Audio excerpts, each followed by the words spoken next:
Мебелна къща Нови предлага всичко за вашето обзавеждане с нови технологии и европейски стандарти. Спални, кухни, детски стаи, секции, маси и столове, стандартни мебелни изделия по каталог със срок на изработка до 1 седмица. Мебели по проект с размери на клиента и срок на изработка до 30 дни. Доставка и монтаж до вашия дом и всяка точка на България. Мебелна къща Нови. Изберете българското. Очаквайте скоро и нов магазин в село Харлец.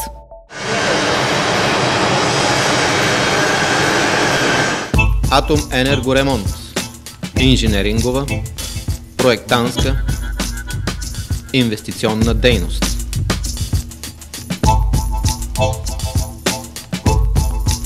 Ремонти, монтажи, демонтажи на енергетично оборудване.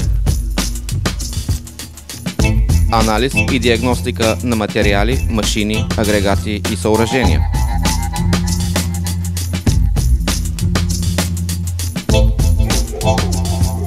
Атом Енергоремонт. Високотехнологична база, опитни хора.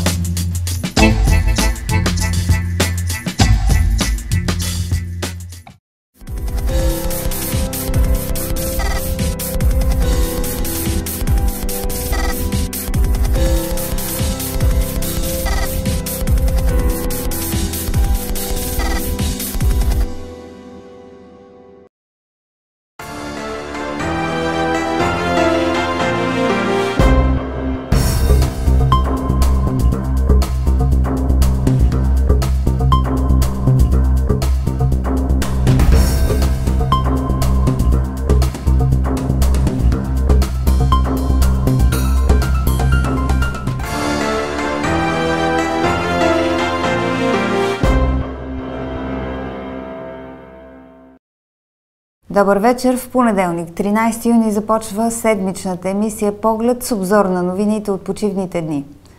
По-малко легла в болницата в Козлодуй ще финансира Здравната каса през тази година чрез сключения нов рамков договор, който всъщност е основният източник на финансиране на здравното заведение. На практика, от 105 съществуващи, касата ще финансира само 85 болнични легла. Всъщност е намален броят на леглата, които се финансират по клинични пътеки след влизане в сила на здравната карта.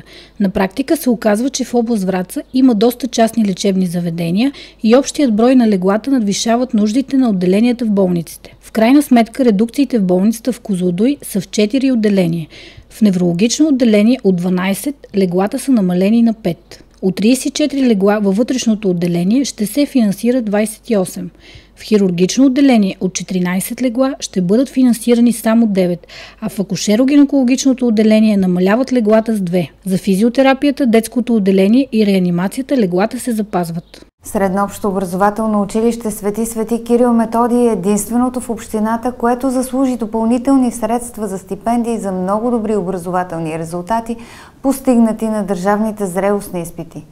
Школото е сред топ училищата в страната с одобрено допълнително финансиране.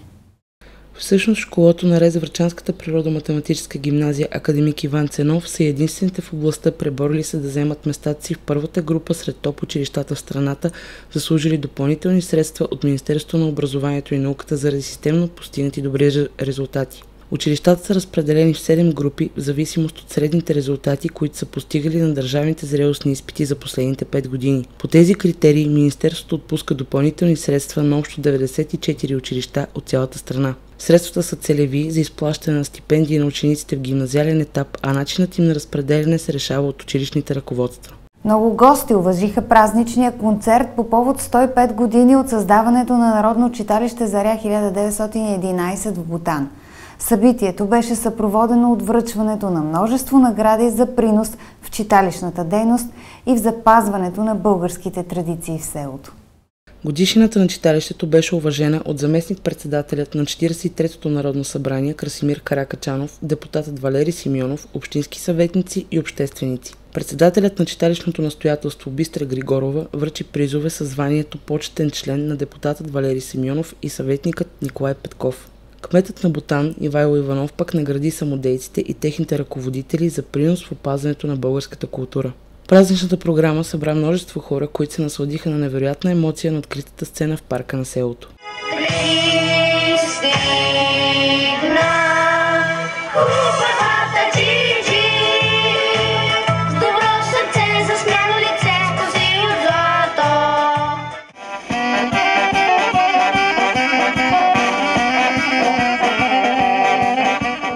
Цветомира Йончева от плувен клуб «Атомик» се завърна с бронзов медал на 200 метра свободен стил от държавното лично отборно първенство «Златна рибка», което се проведе във Варна. В състезанието взеха участие 410 пловци от 47 клуба от цялата страна. На 50 метра делфин младата надежда на плуването в Козлодуй завърши четвърта. На 200 метра съчетано плуване стана пета, на 50 метра крол се класира шеста, а на 50 метра гръб завърши на 9-то място. На всички дисциплини Цвети успя да подобри личните си времена. Още един състезател от плувен клуб «Атомик» взе участие в състезанието. Добро представяне направи и Гергана Горанова при деца, родени 2007 година. Завършваме емисията с един много шумен репортаж. Рокерите от цялата страна огласиха с рев на мотори и рок-н-рол Козлодуй и по-специално Ботев парк през този уикенд, когато се проведе 9-тият мотосъбор, организиран от мотоклуб Ядрените. Както подобава на подобно събитие, то беше съпроводено с обилно количество бира и нестихващ адреналин. Вижте атмосфера от феста.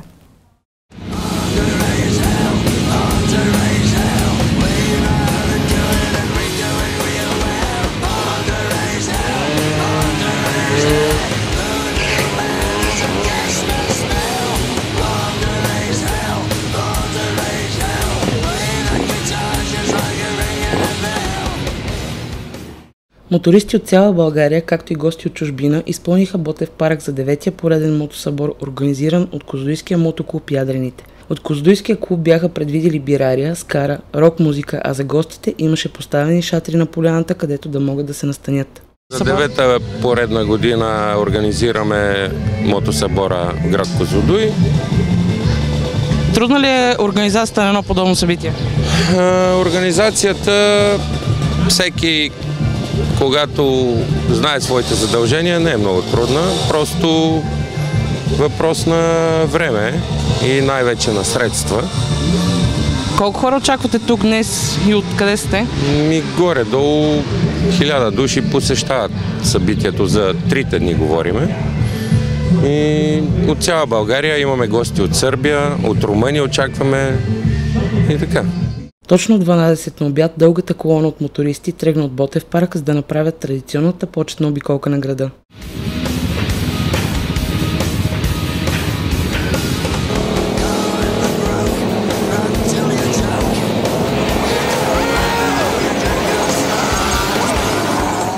Множеството от машини спря на най-прясно асфалтираната отсечка на улица Георги Димитров, която беше отцепена от служители на местното полицейско управление, за да се проведе уникалното и зрелищно стънт-шоу. Много мотористи демонстрираха майсторско управление на машините си, но най-много овации обраха Любослав Славейков, Петьо Петков, Александър Петров и Димитър Златанов с техните пистови мотори. Участниците показаха изключителна и атрактивна акробатика, трикове и въртене на гуми.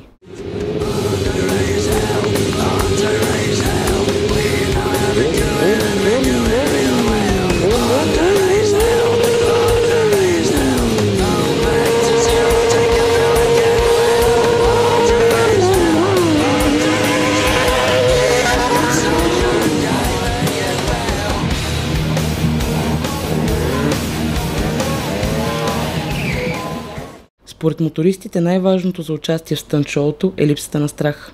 Колко години участваш в мотосъбора в Козлодуй? Тази ми е 4-та година. А специално в стънт-шоуто, колко време си изявяваш?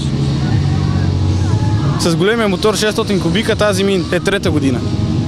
Не те ли е страх да правиш си всякакви такива изпълнения?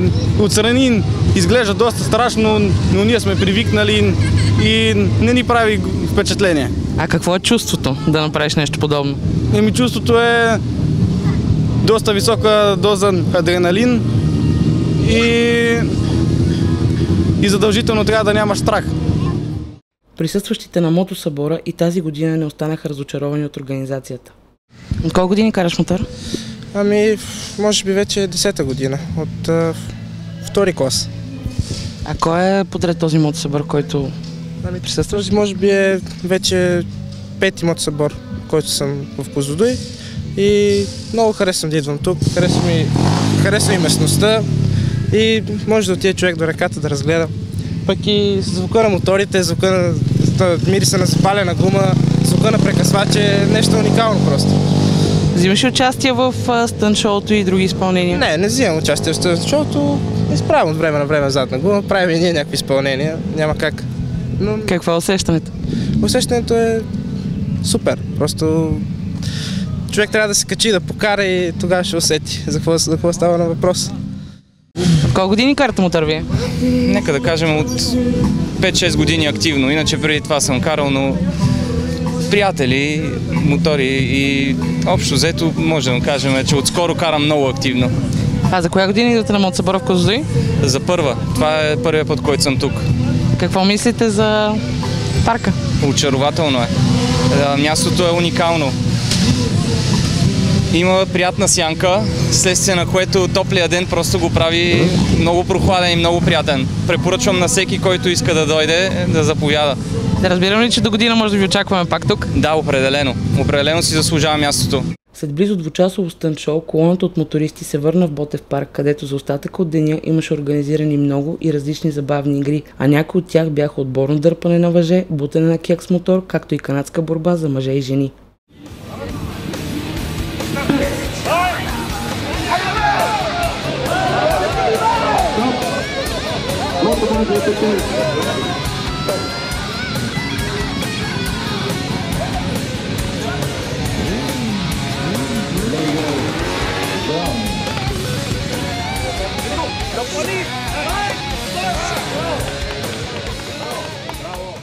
Накрая на деня, прекаран с изпълнени с адреналин представления, игри, много бира и рок, последва награждаване на победителите от игрите, а за всички спечелили имаше грамоти и бутилка алкохол.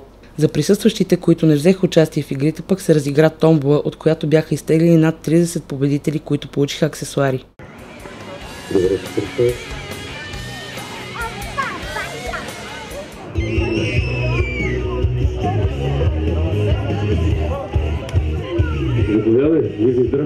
На мотосъбора не липсваше и благотворителност. На изградената сцена на поляната в Ботев парк организаторите бяха поставили кутия за събиране на дарения в помощ на Елена Рангелова. Светлинно шоу, както и двучасов концерт на рок група Глок сложиха край на тази годишния мотосъбор.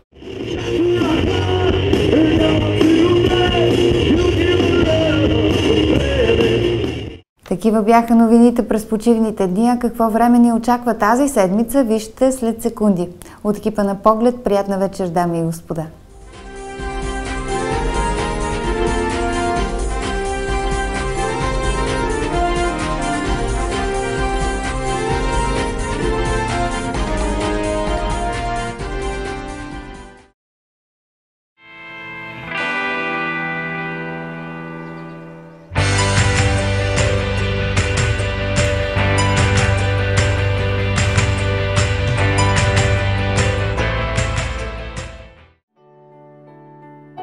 Утре времето в Козлодуй ще бъде облачно, с превалявания от дъжд с гръмотевици и максимални стойности от 25 градуса. В сряда ще е предимно слънчево, с дневни стойности до 30 градуса. Слънчево ще се задържи времето в четвъртък и петък, а живакът ще показва 34 градуса. В събота ще бъде слънчево, градусите ще стигнат 36.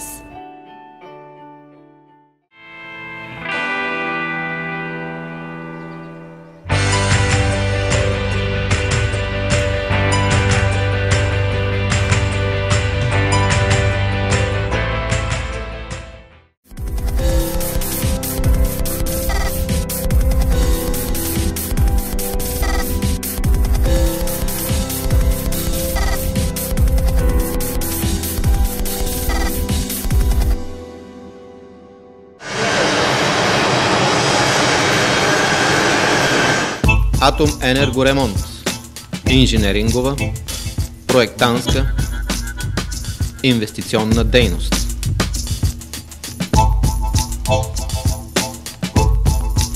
Ремонти, монтажи, демонтажи на енергетично оборудване.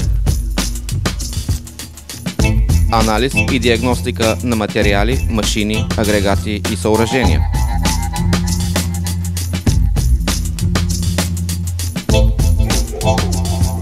Атом Енерго Ремонт.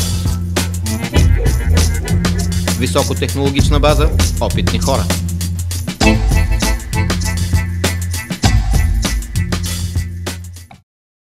Мебелна къща Нови предлага всичко за вашето обзавеждане с нови технологии и европейски стандарти. Спални, кухни, детски стаи, секции, маси и столове, стандартни мебелни изделия по каталог със срок на изработка до 1 седмица. Мебели по проект с размери на клиента и срок на изработка до 30 дни. Доставка и монтаж до вашия дом и всяка точка на България.